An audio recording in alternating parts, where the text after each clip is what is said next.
Hello বন্ধুরা, আজকে আমি ইলিশ মাছ রান্না করব বেগুন দিয়ে ঝোল। সেটা আমি সম্পূর্ণ তোমাদের সাথে শেয়ার করব।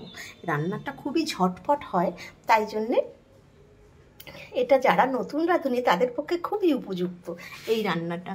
এই রান্নাটা করতে লাগছে কাঁচা লঙ্কা আর নুন, হলুদ আর অল্প একটু জিরের গুঁড়ো, আর সম্ভারের জন্য লাগছে কালো জিরে।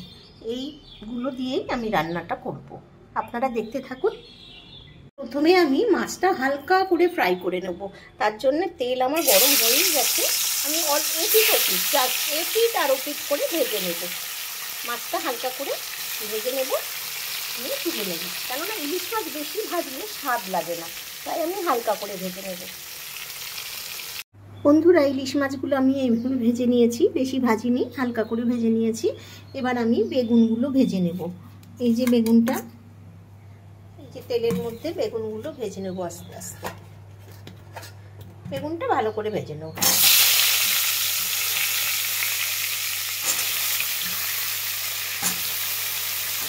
বেগুনটা একদম কচি,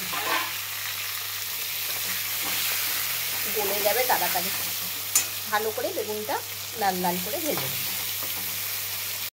বন্ধুরা, বেগুনটা আমার ভাজা হয়ে গেছে। এবার আমি বেগুনটা আস্তে করে তুলে নেব।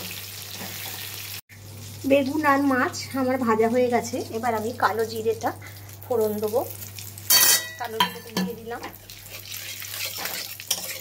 কালো জিরে ভাজতে বেশি সময় লাগে না।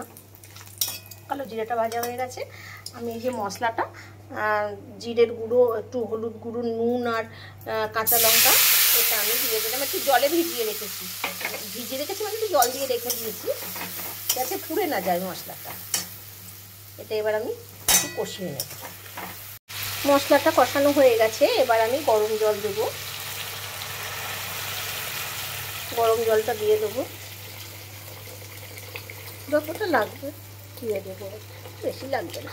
ঠিক আছে, গরম জলটা দিয়ে দিলাম। এবার এটা গরম জলটা টকবক করে ফুটবে, তখন আমি মাছটা আর বেগুনটা দিয়ে দেব। ঝোলটা ফুটছে বন্ধুরা, দেখতেই পাচ্ছ। এবার আমি মাছ আর বেগুনটা আমি দিয়ে দেব। কারণ মাছটা আগে থেকে দেওয়ার কারণ হচ্ছে, মাছটা যেহেতু হালকা ভাজা, ভালো করে সিদ্ধ হবে, তার জন্যে আমি একটু আগে আগে দিয়ে দিলাম। আর বেগুনটাও গলবে। বেগুন তাড়াতাড়ি গলে যায়, তাও মাছের সাথে ফুটলে একটা স্বাদ হয় আলাদা। এবার এটা ফুটতে দিতে হবে, একটু কমিয়ে দেবো। বেগুন দিয়ে ইলিশ মাছের ঝোলটা আমার হয়ে গেছে, দেখতেই পাচ্ছ, একদম ট্যালট্যালে ঝোল।